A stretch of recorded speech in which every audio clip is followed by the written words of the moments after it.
La tecnología en realidad son todos estos procesos de los cuales nos vamos favoreciendo gracias a lo que hacen en realidad otros seres vivos u otros procesos, ¿no? Para tener usos específicos. Y esta es una definición del libro de las Naciones Unidas del 92. Rápidamente les voy a explicar cómo surge la tecnología, la empírica, que es básicamente la que han disfrutado, creo, los compadres, se están escuchando por ahí. Todo lo que son las bebidas alcohólicas, el queso, el pan, eso se ha desarrollado de manera empírica. Lo han hecho desde que se han establecido las sociedades como después de ser nómadas, ¿no? No sabían qué pasaba, pero mira qué bonito, qué interesante, había jugo de uva y ahora es vino, ¿no? Es alcohol, ¿no? O qué ha pasado con la cerveza. Entonces eso ya era biotecnología, simplemente que ellos no sabían qué estaban haciendo biotecnología. Hay una etapa de transición que es como en el 1800, desde el siglo IV hasta el 1800, y la moderna que básicamente aparece desde el 1950 del siglo pasado, ¿no? Podemos hablar del siglo pasado. Como verán, en el siglo IV las sociedades chinas de Medio Oriente empiezan a hacer los fermentos lácticos y también a hacer fermentos con todo lo que es la soya, ¿no? El tofu, la salsa de soya, también de manera empírica, pero en el siglo IV. Rápidamente vamos a dar un salto hasta el 1857, donde Louis Pasteur establece la primera base de la biotecnología, desarrolla la primera vacuna, desarrolla también el proceso de pasteurización, desarrolla la vacuna de la rabia, y él se va entonces básicamente ayudando de microorganismos o de procesos que él ha observado que suceden en ciertas cosas. Y en 1860 Gregorio Mendel nos establece las leyes de la herencia genética. Entonces fíjense todo lo que nos ha costado en la humanidad empezar a entender qué es realmente lo que estaba pasando, para que luego entendamos qué pasa para obtener vino o queso y demás, ¿no? Algo muy importante de recalcar es que la herencia genética, con estas leyes, creíamos hasta hace un par de años que esto era todo, que estaba realmente escrito en piedra y que no había más, ¿no? Que la herencia genética, la típica, es 9331. Es decir, que hay chances mayores de que los caracteres dominantes, como es cabello oscuro, ojos oscuros, sean los que más se hereden, ¿no? Cabellos rubios, ojos claros son los que menos se hereden. Creíamos que eso estaba totalmente entendido y vamos a ver con la charla que hasta eso ya está transgredido. Otro paso importante es 1953, donde Watson y Crick y Rosalind Frank finalmente descubren dónde se escribe la información genética, ¿no? Y describen la doble hélice del ADN. Con esto entonces ya empezamos a entender que la información es realmente invisible para nuestros ojos, pero que está ahí, ¿no? De alguna manera. Como Sergio decía, uno de los primeros saltos es la invención de la insulina biotecnológica. Antes había que matar un montón de animales para poder extraer insulina, que no siempre era compatible con el ser humano. Entonces encima era cara, matabas animales y no tenías certeza de si iba a funcionar. Hoy en día tienes una insulina que es mucho más accesible, no matas animales y es 100% compatible con el ser humano, ¿no? Lo mismo así con varias cosas, la hormona del crecimiento. Verán que yo he llegado a una edad donde no había todavía hormona del crecimiento hecha por biotecnología, así que no he accedido a ella, pero sí, por ejemplo, jugadores como Messi. Messi hubiera sido quizás más chaparrito si no hubiera accedido a la hormona del crecimiento obtenida con biotecnología. Y la biotecnología en realidad es, yo le llamo a secas las ciencias de la vida, pero tiene que ver con muchas otras disciplinas. Y aquí viene quizás el primer problema, el primer tropezón que tenemos en el país. De hecho, que yo he estudiado biotecnología en México, no la estudio aquí en Bolivia. Apenas hace 2 años la Católica en Santa Cruz ha abierto la carrera de biotecnología, con un mal pensum, pero bueno, ya está ahí la carrera. Y si se dan cuenta, tiene que ver con todas estas otras disciplinas: microbiología, ingeniería, biología celular, bioquímica, genómica y más incluso, ¿no? Cuando doy estas charlas en agronomía, y les pregunto ¿a quién le gusta la química? Y para hacer charlas en carreras de agricultura, agronomía, 1 o 2 personas, ¿no? Entonces, si no les gusta a ellos la química, menos la bioquímica, menos la biología celular, menos la genómica, menos la biología molecular. Entonces, ¿cuál es el futuro para Bolivia? Porque a nuestros jovencitos también estoy segura que si voy a los colegios y les pregunto ¿a quién le gusta la química? Física, biología. Entonces ahí tenemos que las mismas ofertas de carreras en las universidades son muy limitadas. ¿Cuándo vas a tener biotecnología aquí en Bolivia? Por eso yo digo, estamos 30 años retrasados. Argentina acaba de celebrar, la universidad justo donde va a dar clases en Linera, acaban de celebrar 30 años de su primera carrera de biotecnología. Y empezaron con una biotecnología amplia.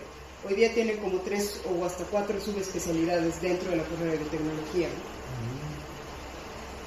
Hoy en día la biotecnología se divide por colores, estos simplemente son algunos, ahora incluso hay morada, no sé qué otros, anaranjada.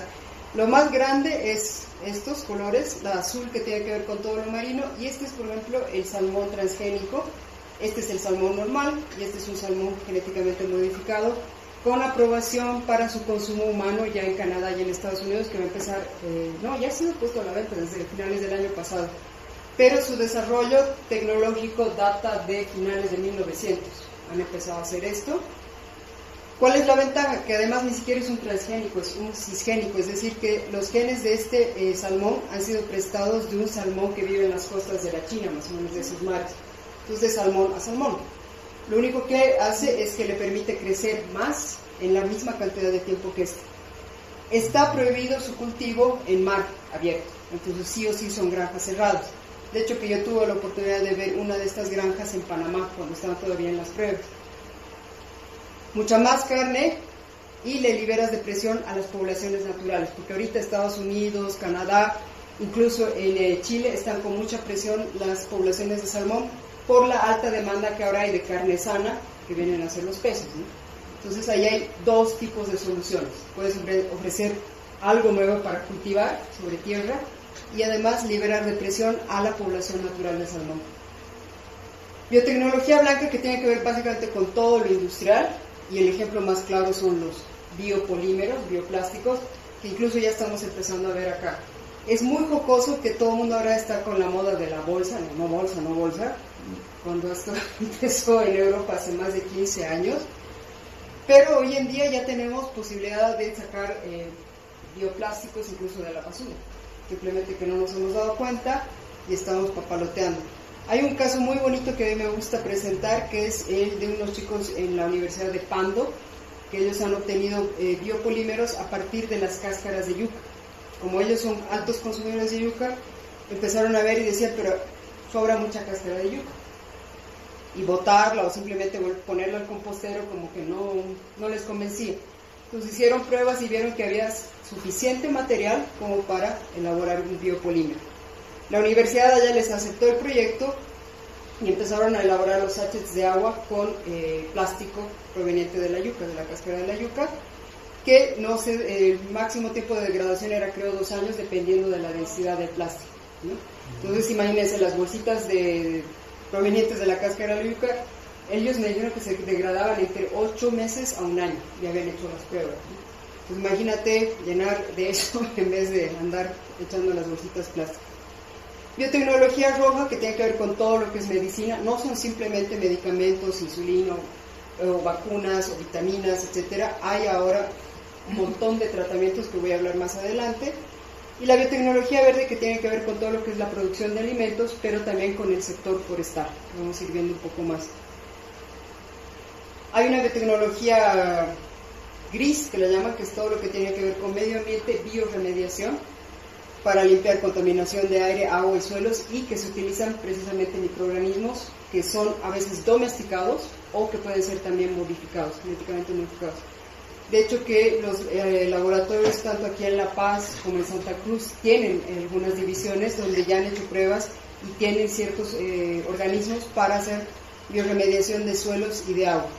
Esto de aire está sucediendo principalmente en Estados Unidos y en Europa, ¿no? Es donde están trabajando con eso. Y la biotecnología industrial, algo que quiero que entiendan, es que ya la venimos en realidad utilizando hace muchos años, simplemente que no nos percatamos. Por ejemplo, la esencia de vainilla, la que ustedes compran, a mí me gusta hornear a veces. Si yo quisiera esencia de vainilla pura, extracto de la orquídea, netamente de la vaina de la orquídea, me costaría un ojo de la cara. Esta aquí, la botellita, cuesta 5 pesos, 10, dependiendo del tamaño. Esta básicamente ha sido obtenida por biotecnología. Son microorganismos que copian el mismo sabor. Yo digo, hay que ser así un paladar de sommelier para encontrar las diferencias, pero hacia el público normal, ¿qué nos estamos ahorrando? Ir a depredar las orquídeas que producen la vainita de la vainilla, ¿no? Y lo mismo con los detergentes. Yo me acuerdo que en los 90 vino el boom de que los detergentes estaban causando la eutroficación. ¿Por qué? Utilizaban un compuesto con fosfatos, con fósforo, para remover precisamente la mugre. Y cuando hay una acumulación de fósforo en las aguas, las algas, las microalgas, empiezan a crecer. Se chupan todo el oxígeno del cuerpo de agua y el cuerpo de agua se muere. Entonces dijeron, aquí hay un problema, y es todavía un problema, pero dijeron, uno de los causantes son los detergentes. ¿Qué hacemos entonces para que sigan lavando, sigan removiendo la basura, o digo la mugre, pero que no nos maten los cuerpos de agua? Entonces empezaron a utilizar enzimas que son producidas por biotecnología. Y van a ver fíjense la siguiente vez que compren sus detergentes, ¿no? Hay unos enzimas limpiadoras, cuando son honestos, y otros te dicen burbujas limpiadoras, mágicas, esferas de limpieza, no sé qué, y uno dice, ¿qué será? Bueno, suena divertido. Son enzimas producidas a través de la biotecnología, ¿no? Y básicamente la biotecnología, todo esto es manejar de genética y demás, podemos hablar que es muy similar a cómo hablan las computadoras y todos los aparatos electrónicos. Todo esto habla en código binario, en ceros, unos, que nosotros no entendemos, pero los aparatos sí llegan a entender, los programas computadoras. Y la vida habla en un código genético, que está escrito básicamente por esas 4 letras, ¿no? Adenina, citosina, guanina y timina. En todo ser humano, y ser vivo, vamos a encontrar estas 4 letras. Arregladas de distintas maneras y de distintos códigos, pero todas hablan lo mismo.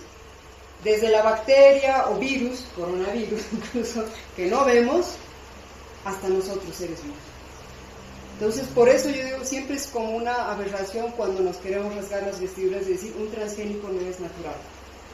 Porque ahí venimos entonces con la pregunta ontológica de qué es natural. Entonces, la gente que no le gusta la genética, obviamente todas estas cosas siempre las pasa por alto y dice, eso no es lo mismo, ¿no? Vamos a encontrar que hay cosas mucho más interesantes. Esta es una publicación del 2013, donde, ya sabíamos cómo era el genoma humano, se había descrito, incluso apareció, creo, en el National Geographic un póster súper grandote que decía, todo esto es el genoma humano, ¿no? Aquí codifica para que seas chaparrita, aquí codifica para tu oreja, etcétera, etcétera. Esto no sabemos todavía. Han habido progresos y en 2013 un grupo de estos investigadores descubrieron que 37% de nuestro genoma es emparentado con las bacterias. Y solo un 6% es emparentado con los primates. Entonces somos más bacteria y eucariotes que primates. Y ahora uno dice, ¿cómo es esto posible? ¿Alguien tiene alguna idea? ¿Por qué somos más similares genéticamente a bacterias y eucariotes? Eucariotes son amebas, por ejemplo, otros microorganismos un poco más complejos. Parásitos, las tenias, ¿no? Pero ¿por qué creen que somos más similares a ellos que a un mono, genéticamente? ¿Alguna idea? Parece de ciencia ficción, ¿no? Porque tú dices, pero sí, toda la vida a mí me han dicho que yo soy más similar al chancho, al mono, no sé qué, a un mamífero. ¿Y cómo sucede esto? No sé si están escuchando hablar, ahora también se está hablando mucho, por fin, de lo que es la microbiota, o probióticos, que le llaman, ¿no? Con probiótico. ¿Y qué chuchas son los probióticos? Bacterias, hongos y virus, incluso a veces buenos que necesitamos. ¿Dónde tenemos la mayor cantidad de estos? En nuestro sistema digestivo. Es más, sobre nuestra piel tenemos un par de bacterias que nos están ayudando y nos están protegiendo. Entonces, lógicamente, hay una coherencia de que somos en realidad más afines a bacterias que a un primate. Entonces, cuando alguien dice yo soy 100% humano, mentira, no lo eres. Mucho de tu organismo es gracias a los microorganismos que no ves. Es más, enfermedades como Alzheimer, diabetes, autoinmunes, hasta la depresión se está explicando a cómo es tu flora intestinal. Si eres de las personas estreñidas, etcétera, etcétera, alerta.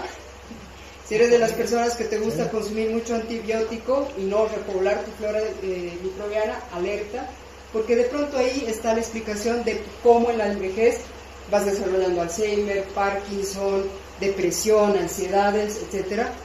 Mucho de esto está relacionado con tus bacterias, que tienes que mantenerlas felices. Una dieta amplia en vegetales y frutas, por ejemplo, ¿no? Para brindarles el sustrato. ¿Los probióticos ayudan para todo eso? Probióticos? Probióticos es la manera bonita que se le dice básicamente a la flora bacteriana hoy en día. Y prebiótico es básicamente el sustrato que necesitan. Entonces, por ejemplo, por eso te digo, vegetales es prebiótico. ¿Qué otras cosas te traen prebióticos? Vas a ver, sobre todo en productos para niños vas a encontrar que hay cosas que dicen con probióticos y prebióticos. Entonces, son bacterias y sustrato que les ayuda a las bacterias a crecer, ¿no? ¿Eucarióticas qué? Perdón. Eucariotas son todos los parásitos, tipo las amebas o hay gusanitos que tienen. No, esos ya son.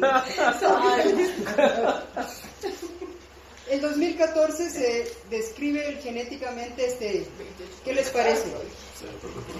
¿Qué organismo creen que es este? ¿Una ameba? ¿Qué es eso? ¿Una ameba? ¿Qué puede ser?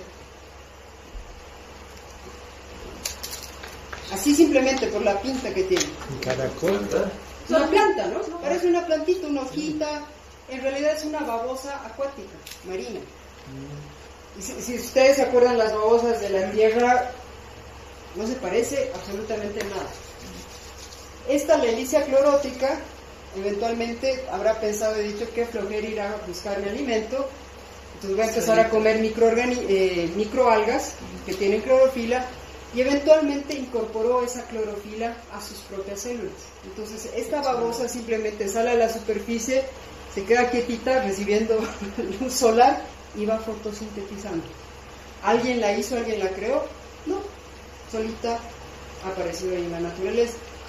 2015 se describe igual que las monarcas, las mariposas de toda esta familia que se las conoce como monarcas, también tienen genes de una avispa que las picaba. La avispa obviamente buscaba matar sus huevitos, eventualmente la mariposa se habrá cansado y habrá dicho, a ver, preste esos genes, yo los voy a incorporar y me voy a hacer tipo una vacuna. ¿Alguien la modificó en laboratorio? No. El camote, en 2015, el Centro Internacional de la Papa, que está aquí en Perú, estaba codificando cómo los tubérculos interactúan con microorganismos del suelo, y empezaron a ver que el camote, cualquier camote, más hasta los que no nos comemos, que son más como raíces, siempre tenían un código de bacteria, de agrobacterio. Han revisado todo porque ellos tienen la colección más extensa de tubérculos y todos tenían eso. Entonces el camote es un transgénico natural y nos lo comemos normalmente. Es más, hay una publicación que fue presentada el año pasado que decía el cuerpo humano básicamente es un mosaico de diferentes genomas. O sea, en nosotros podemos encontrar un montón de genes que pertenecen a otros organismos, comúnmente, ¿no? Y este año salió una publicación que está aquí, y se les voy a pasar la presentación en PDF. La publicación ha salido y nos ha dicho que en realidad hay un montón de cosas más que son transgénicas naturales, incluidas el té, las nueces, el camote, cerezas, un tipo de pomelos, guayaba, maní, ciruelas, arándanos, el lúpulo con el que se hace cualquier cerveza, los plátanos, son genéticamente modificados por esa misma bacteria que les decía que se llama Agrobacterium, que es una bacteria que normalmente está en suelos agrícolas. Entonces, té, ¿no? Mucha gente, té orgánico, no sé, olón con frutillas, con no sé qué cuánto. No hay té orgánico, eso es una falacia. Todo el té es genéticamente modificado por la naturaleza. ¿Y cuáles son estas herramientas que se utilizan dentro de todo lo que es la ingeniería genética? Están las más antiguas, que alguna vez quizás la más conocida es cultivos in vitro, marcadores moleculares, las semillas híbridas, que es algo muy visible. Cuando ustedes vayan al mercado, aquí quizás no es mucho, pero en Estados Unidos, en otros países, uno ve las sandías sin semillas, ¿no? Sin pepas. Dice, qué maravilla, ya no tengo que estar. Eso básicamente es una semilla híbrida, ¿no? O tomates más grandes a veces que también son híbridos. Y las semillas híbridas, todo el mundo cree que tenemos que guardarnos, ¿no? Nuestras semillitas y volverlas a sembrar. Las semillas híbridas no es lo apropiado. En realidad, si tú las vuelves a sembrar, en vez de tener un 80% de rendimiento, vas a tener quizás solo un 10% de rendimiento. Porque no están hechas para ser guardadas, o sea, cada vez tienes que comprarlas, sí. Hay mutaciones que pueden ser espontáneas o inducidas. Y entre las inducidas hay un tipo de mutación, que es algo que igual nos podemos mucho. La inducida tiene que utilizar algún tipo de radiación, puede ser rayos gamma, el más conocido, o algunos agentes químicos muy fuertes, como la colchicina. La próxima vez que se compren un fideo de estos que ahora hay en algunos supermercados italianos, que dice con durum, trigo durum, es producto de una mutación inducida por rayos gamma. Es más, el mejor trigo que produce Argentina, es un mutante también obtenido por radiación. Y en esa página pueden ir a ver todas las cosas que se obtienen por radiación o por agentes químicos fuertes. Japón en realidad es uno de los campeones, les encanta hacer un montón de cosas con radiación. ¿Es una técnica efectiva? No, porque haces como demasiado esfuerzo, demasiado gasto para tener como simplemente un 10% de éxito. Entonces vienen las herramientas netamente de la ingeniería genética, que estas son cada vez más eficientes. La más antigua es la transgénesis, que es como el Nokia ese que tirabas desde el 10º piso y sobrevivía. La transgénesis es eso, es la tecnología más antigua dentro de la ingeniería genética y que es muy fácil de usar. Yo lo he aplicado con mis alumnos en la universidad en Estados Unidos. Hacíamos bacterias fluorescentes, ¿no?, que brillaban en la oscuridad. ¿Lo podríamos hacer aquí en colegio? Sí, si rompemos un par de normativas. Claro.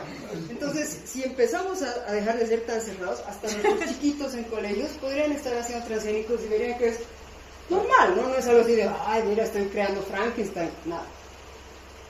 Estas de dedo zinc, líneas puras, tales, son unos nuevos modelos, pero las más revolucionarias básicamente tienen que ver todo esto con CRISPR y herramientas de biología molecular, y eventualmente les voy a hablar al final de biología sintética. Es toda una revolución. CRISPR, van a ver que hay un montón de cosas que ahorita ya se están haciendo y no es lo mismo que la transgénesis, y eso lo vamos a explicar un poquito más adelante. Cuando les mostraba Sergio, ¿no?, es el kiwi con, no sé, con genes de pescado, no sé qué se inventan, en realidad básicamente es como un resumen muy somero de lo que pasa para obtener un genéticamente modificado. Hay trabajo de laboratorio, se hacen algunas técnicas, se hace cultivo in vitro, cultivos en carpas, propagación, en invernaderos, pruebas en campo, y si funciona, recién se puede decir, saco una parte. Una comparación también para saber por qué yo prefiero algo que es transgénico que algo que ha sido mutado, por ejemplo, con radiación o cosas. ¿Cuántos son los genes que tú has cambiado, alterado? En los cruzamientos tradicionales, que es los que hacen, ¿no?, así tipo Mendel, ¿no?, voy a llevar el polen de esta florecita a la otra, tú puedes alterar entre 10.000 a 300.000 genes. Un montón. En la mutagénesis nunca sabes cuántos genes has alterado. ¿Se acuerdan que ahora, no se acuerdan, hoy en día está de moda lo de sin gluten, ¿no?, porque soy celíaco, no sé qué, y hay demasiadas ahí mitos? De pronto que los celíacos se han pasado a aparecer porque en los 60, 70 el trigo por mutagénesis ha sido el boom. No sabemos. Como no sabemos cuántos genes se han alterado, puede ser que eso haya ayudado, no haya ayudado, no sabemos. Pero estas herramientas más precisas alteran entre 1 a 2, 1 a 4, y además que tú tienes la ventaja de saber dónde.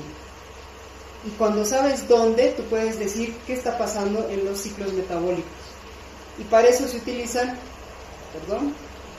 este tipo de herramientas que he puesto aquí, que son las de biología molecular, proteómica, metabolómica y secretómica. Esas aquí en Bolivia no hay ningún laboratorio montado para hacer este tipo de pruebas. Entonces vemos a los activistas y dicen, los transgénicos son malos. Y aquí en Bolivia, ¿qué está pasando? No se están causando cáncer, que caída de cabello, que no sé qué. ¿Dónde está tu prueba? ¿Has hecho alguna de estas pruebas? No, porque aquí en Bolivia, les repito, no hay ni un laboratorio que tenga este tipo de equipos o análisis. Entonces están especulando y hablando al aire. Un ciclo de vida completo, como les decía, no es simplemente que en el campo funcione y que diga, funciona mi proyecto y listo. Eso es hasta aquí, ¿no? El tercer paso, pruebas de invernadero. Y el paso cuarto viene la parte tediosa, que es la que yo he tenido que trabajar un tiempo, que es la ciencia regulatoria, y viene todo lo que es el proceso de bioseguridad.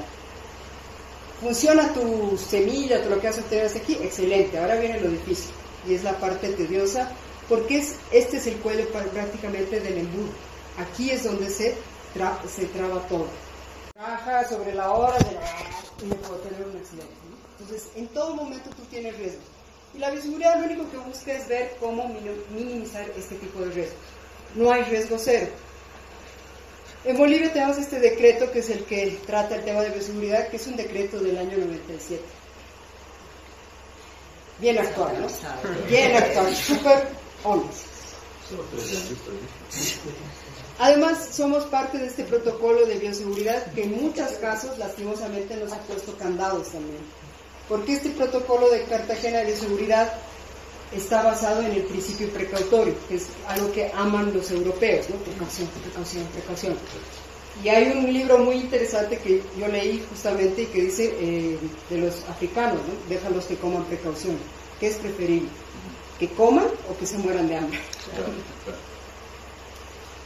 Rápidamente, en la parte tediosa que a mí no me gustaba derecho y he tenido que ver un poquito, en la Constitución Política del Estado hay 2 artículos precisamente que tienen que ver con esto. El 255 en el inciso 8 te dice algo, y aquí siempre echa la ley, echa la trampa, ¿no? Que te dice que deberás prohibir, o tienes que, prohibir básicamente, producción, comercialización de organismos genéticamente modificados y elementos tóxicos. Y aquí dice que dañen la salud y el medio ambiente. Y si yo te demuestro que no dañan ni la salud ni el medio ambiente, entonces no puedo prohibir. Y el artículo 409 incluso te dice que todo esto deberá ser regulado por ley. 13 años y no tenemos una ley de bioseguridad. Peor, no tenemos una política de biotecnología en el país. Los chilenos, cuando estaban viendo este tema de bioseguridad, dijeron, ¿bioseguridad de qué? De biotecnología. ¿Y qué es la biotecnología? Es tal. Bueno, pero entonces primero tenemos que armar nuestra política de biotecnología. Nació la política de biotecnología y luego empezaron a hacer su parte de bioseguridad. Que también se han puesto un montón de disparos en el pie. Esa es una realidad también. Y hay cosas tontas que son hechas por, lo voy a decir en confianza aquí, hechas por activistas como este decreto supremo del 2015 que te declara básicamente el tema de poner el etiquetado. No sé si lo han visto. En dulces sobre todo, ¿no? Cómprense los Sparkies, los Snickers y está esto, ¿no? ¿Y cuánta gente se da cuenta de esto? Yo he visto, me he quedado así paradita viendo a ver qué compra el niño, a ver, o la mamá, ¿no? Y dice, a ver, agarra, nada, se lo abren, se lo comen y vale. ¿Cuánto ha sido el lío para la empresa que importa, o para el productor, o para la industria, el tener que poner esta vaina? Ha sido una estupidez. Y además que viene en un triángulo amarillo que te dice alerta. El Estado boliviano no te puede alertar de algo si realmente puede ser dañino, porque te asegura que todo lo que se tiene que comercializar no causa daño a la salud. Los canadienses tuvieron una discusión de esto justamente hace ya 2 años, y el Parlamento obviamente habló con su equipo, amplio equipo científico, y les dijo, a ver señores, ¿es o no es dañino? Y los científicos dijeron, no, bueno, entonces no se pone una etiqueta, punto, solucionado. Como les decía Sergio, ¿cuáles son las soluciones? Y aquí voy a empezar con los ejemplos odiosos. Bangladesh, ese país chiquitito que está ahí, que es la sombra de la India, tiene un instituto que se llama el BARI y ha desarrollado en 2014 una variedad primero de berenjena genéticamente modificada. Solos no, le han hablado precisamente a la Universidad de Cornell y Cornell en realidad había ido primero a la India y les dijo, miren, podemos hacer esto porque el consumo de berenjena en estos países es elevado. Es básicamente como la carne, como ellos tienen esa tendencia vegetariana, pues la berenjena la usan para todo. Y la India les dijo, no queremos. Pero Bangladesh dijo, a mí sí me interesa, ¿vas a capacitar a mi gente? Sí, ya, entonces hazlo. Empezaron en 2014 con 20 agricultores y el 2018 ya estaba reportando 27.000 agricultores, además de 7 variedades de berenjena genéticamente modificada. Otros productos que ya están aprobados y van a empezar ya su producción desde este año, el arroz dorado, que les hablaba Sergio, que además es patente libre, es decir, cualquier país podría agarrarlo, sí, no hay que pagar patentes, nadie lo está usando. Y también tienen una papa que también han empezado a producir, que es resistente al ataque de ciertos hongos. Esta era la producción normal de ellos y esta es la papa genéticamente modificada. Esta es la ministra de Agricultura, la Matia Chaudhry, que les ha dicho, ¿no? Todos los que se oponen a la berenjena BT trabajan a favor de la industria de plaguicidas. Nosotros hemos hecho nuestra investigación, ¿no? O sea, tenemos las pruebas. Y básicamente los que ponen las plaguicidas son gente como esta. Y esta no es la manera de poner plaguicidas. Sergio puede decirlo porque es doctor de plantas. Si tú vas a aplicar plaguicidas tienes que tener un equipo de seguridad que viene con toda una vestimenta tipo astronauta, y obviamente aquí la gente también se enfermó un montón.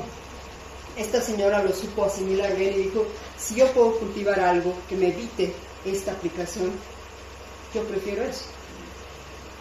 El caso triste es que esta papa tiene 3 genes de resistencia y uno de sus genes es de una papa boliviana nativa, y nosotros no lo usamos. El arroz dorado, les decía Sergio, ya se aprueba en 2, en realidad este año ya han entrado 3 países, es Bangladesh, Indonesia y Filipinas, y están aprobados para el consumo humano. También Estados Unidos ya lo ha aprobado, es decir, que eventualmente yo creo Estados Unidos podría comprarles a estos 3 países que van a empezar su producción. Canadá también ya lo ha aprobado, Japón también ya está en vistos de aprobarlo. Los aprueban no solo para el consumo, pero eventualmente eso indica que los van a empezar a producir. ¿Y quiénes son esta gente que anda metida haciendo estas cosas? Porque uno diría, no, son las grandes compañías, como decía Sergio. Son a veces gente normal como ustedes o como yo, que tienen familia, tienen deudas, tienen hijos, tienen trasnoches, tienen un montón de cosas, pero a la vez tienen este cariño por saber cómo darnos alimentos más saludables.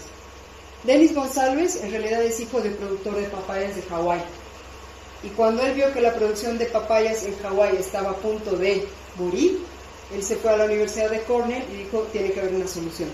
Y crearon una papaya que no es ni siquiera transgénica, es otra herramienta también que utilizaron, y gracias a esa papaya es que la producción de papaya se ha mantenido estable en Hawái y los productores han podido tener su fuente de ingresos asegurada. Este es el doctor Francisco Aragao, colega, que bien lo hemos conocido. ¿Qué tal es? ¿No? Es la persona más simple, más sencilla, es nieto obviamente de productores, de gente que ha producido en Brasil, por eso él ha crecido también en granjas, por eso él también sabe los conflictos de la agricultura. Y él ha desarrollado un frijol que es resistente al virus del mosaico dorado. Él nos comentaba cómo, si tú quieres seguir produciendo frijol en Brasil, que son altamente consumidores de frijol, tienes que seguir deforestando, porque la tierra que ya está contaminada con ese virus ya no sirve, entonces tienes que mover, ¿no? Pero si tienes esta solución, ya no tienes necesidad de seguir deforestando. Entonces sí ven la cantidad de soluciones que puede dar. Y este es doctor Radford de la India. Este doctor hizo un desarrollo muy interesante hace varios años, ya son como 10 años. La semilla del algodón, para nosotros los humanos, es tóxico, tiene un compuesto que es tóxico, pero la semilla del algodón es altamente nutritiva.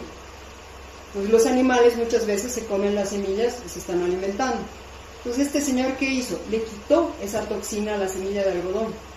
O sea que tú puedes tener fibra, puedes acumular las semillas, las vuelves harina y te haces alimento. La India obviamente le dijo, no.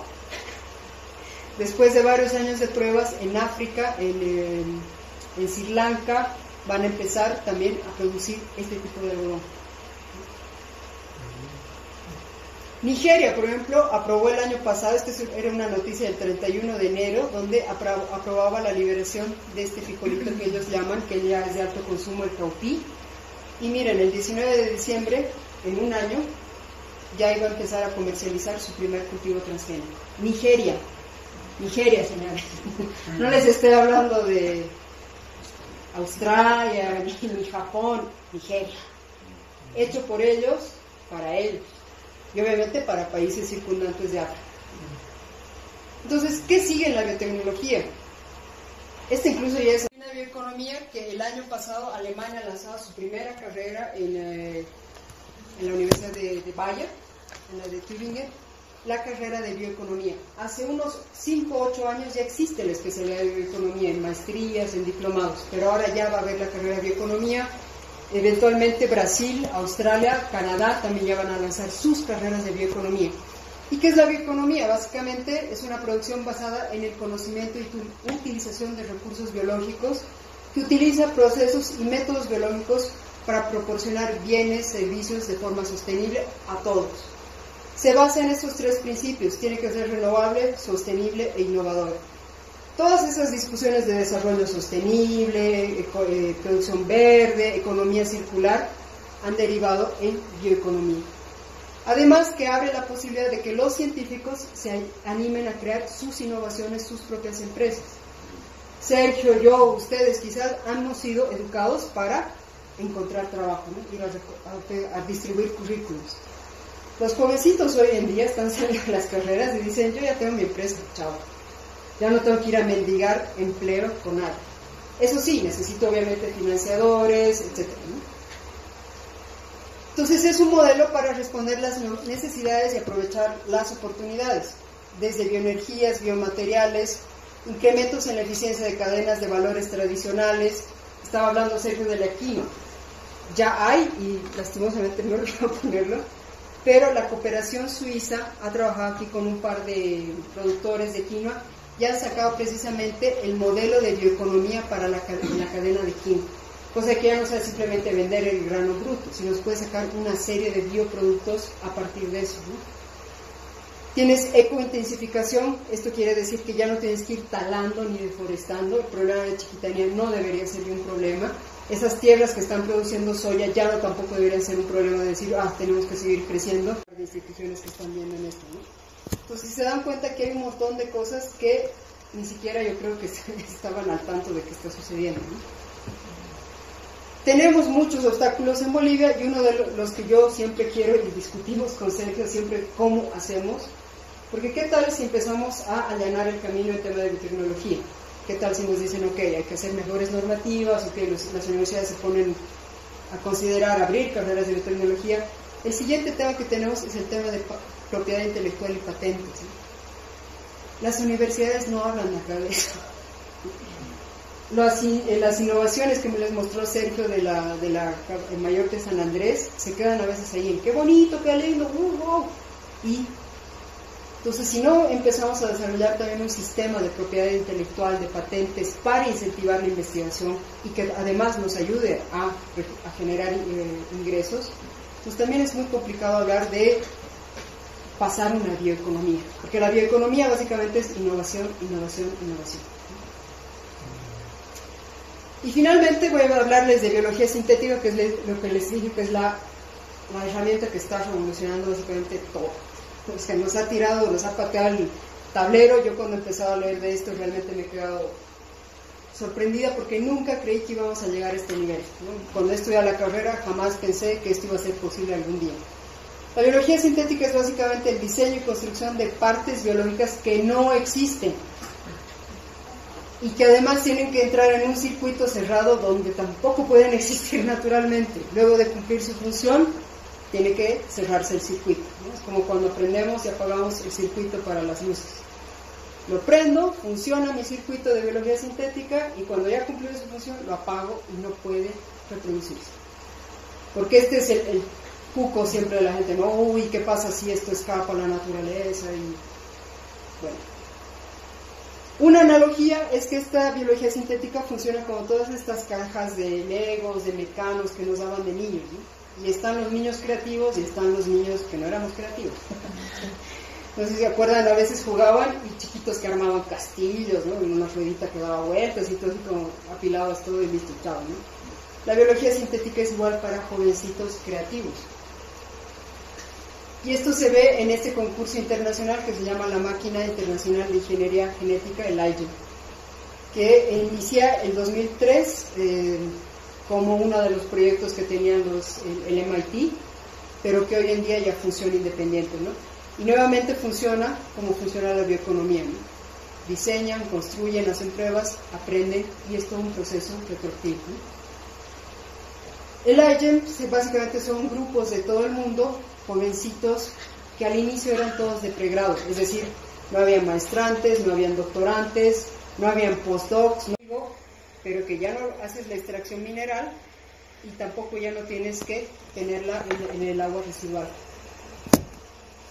Ellos han empezado su compañía el año pasado, Tinctorium, para hacer, no simplemente para blue jeans, sino distintos pigmentos sintéticos, utilizando biología sintética.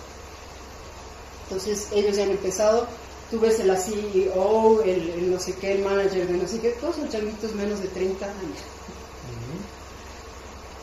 Y esta es una que ganó el 2018, que era la APIS, es de un equipo canadiense. El único señor mayor acá es el que los guía, pero en realidad él no hace el trabajo, todo lo demás lo hacen los chiquitos, ¿no? Y otra cosa que es muy interesante, no todos estos chiquitos de los grupos iGEM son biólogos o genetistas, no. Aquí a veces tú encuentras un diseñador gráfico, un informático, una chica del área comercial, porque tienen que presentar básicamente proyectos que tengan una perspectiva de ser autosustentables. Entonces no es simplemente hacer ciencia por hacer ciencia. Este proyecto, por ejemplo, es muy simpático porque ellos estaban preocupados con el tema de las abejas melíferas, ¿no? Que han debido leer igual un montón de titulares. No, se van a extinguir las abejas, que no sé qué. No se van a extinguir las abejas. Abejas hay muchas variedades, muchas especies. La que sí está en peligro obviamente es la que produce miel, porque es una abeja domesticada. Y tiene uno de sus grandes problemas, que es el ataque de ¿qué es el barro? Como una arañuela, es como una garrapatita. Y el otro es un hongo, que también por el mal manejo en los panales tú puedes esparcir el hongo que las va afectando. Cuando tú tienes hongo, tú tienes que fumigar, y muchas veces cuando fumigas terminas afectando a la abeja, o la tontas tanto que la abeja no puede responder en el mismo tiempo, ¿no? Entonces estos chicos han observado qué podrían hacer para matar exclusivamente al hongo, y diseñaron una bacteria que cuando tú la espolvoreas así como polvito, si cae en la maderita de los panales no pasa nada, si cae en la cera, en las rejillitas no pasa nada, si cae en la pancita o en alguna parte de la abeja no pasa nada, pero si cae en una espora del hongo se activa y hace todo su ciclo y mata esa espora. Listo, una solución muy sencilla donde no perjudica la producción de miel ni nos contamina a nosotros tampoco.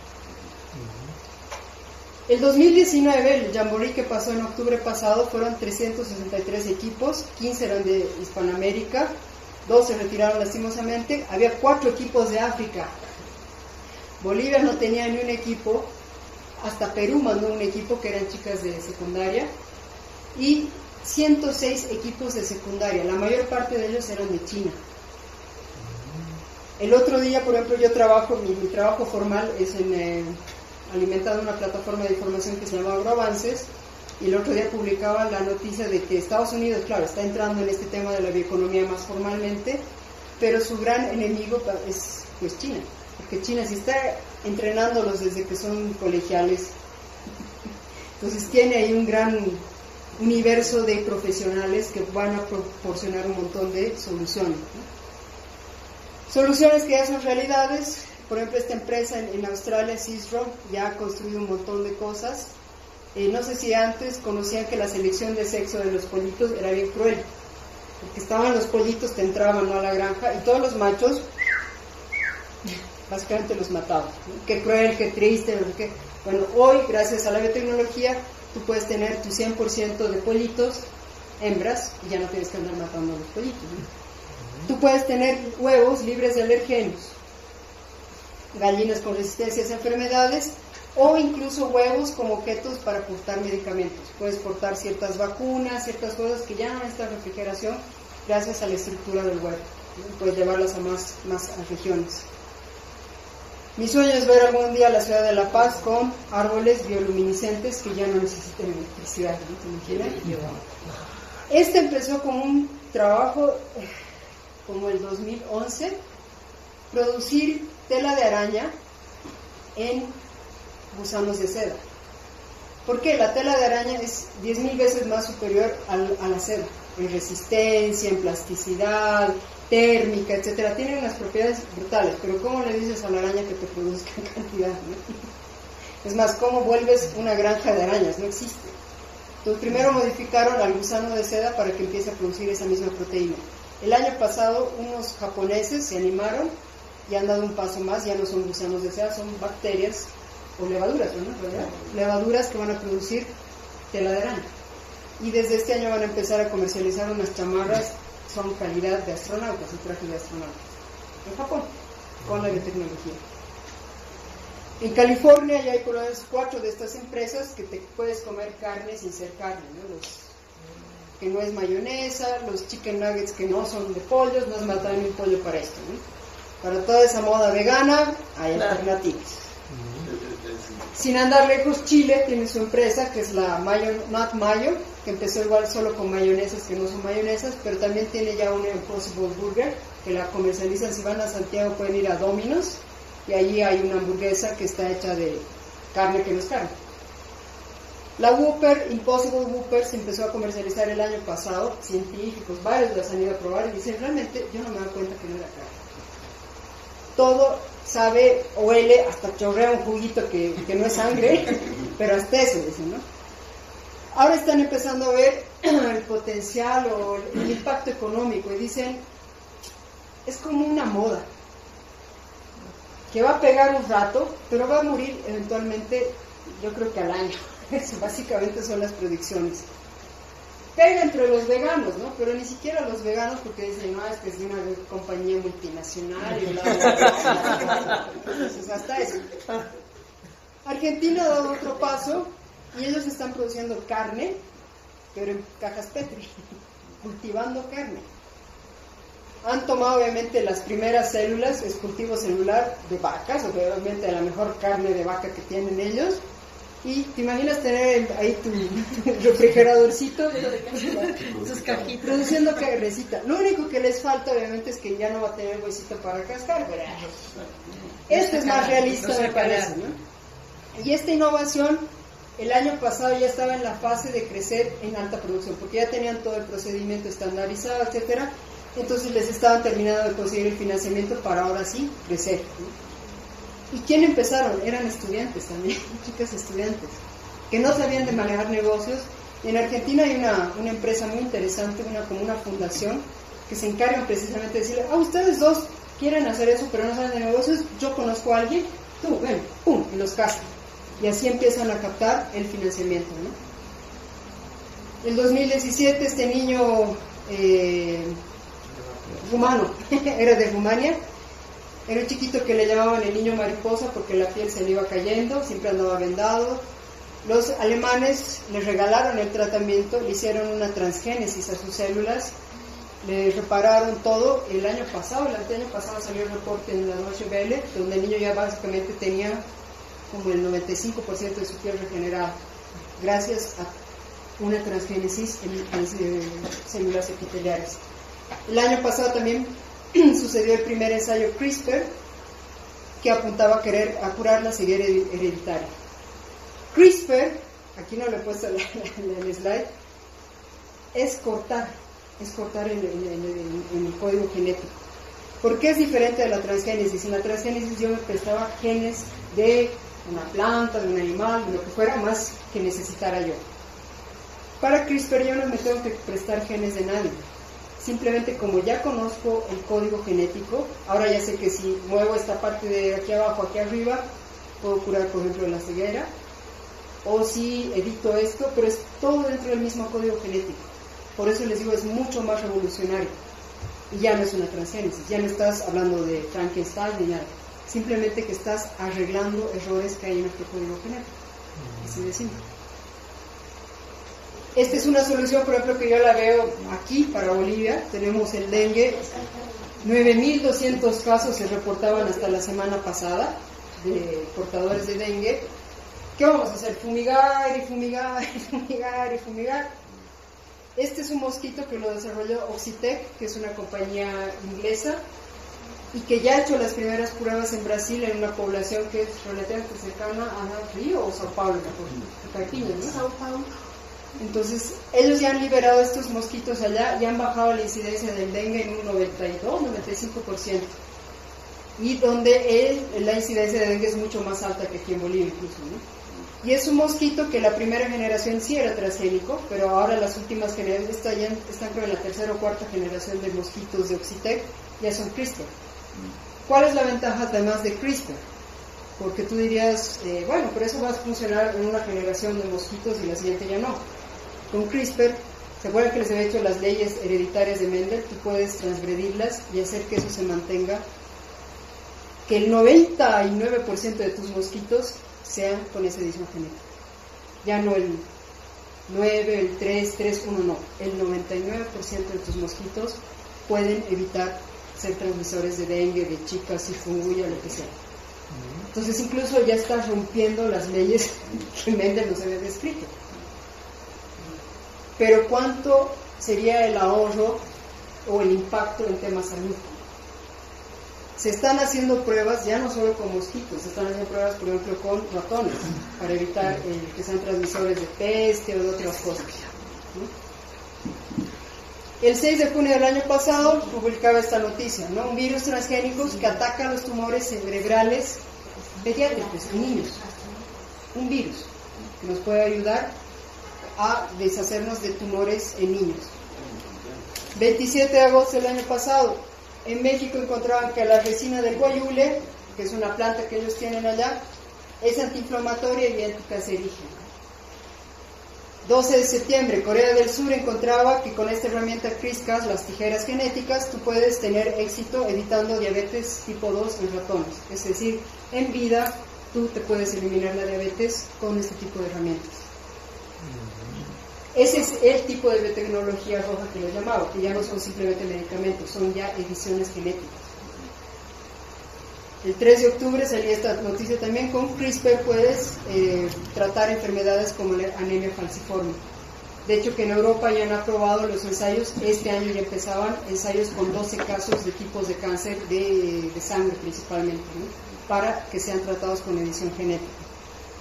Este es del 4 de febrero de este año. CRISPR inmuniza pollos contra virus mortales, ¿no? Lo que te podría ayudar en la producción de huevos.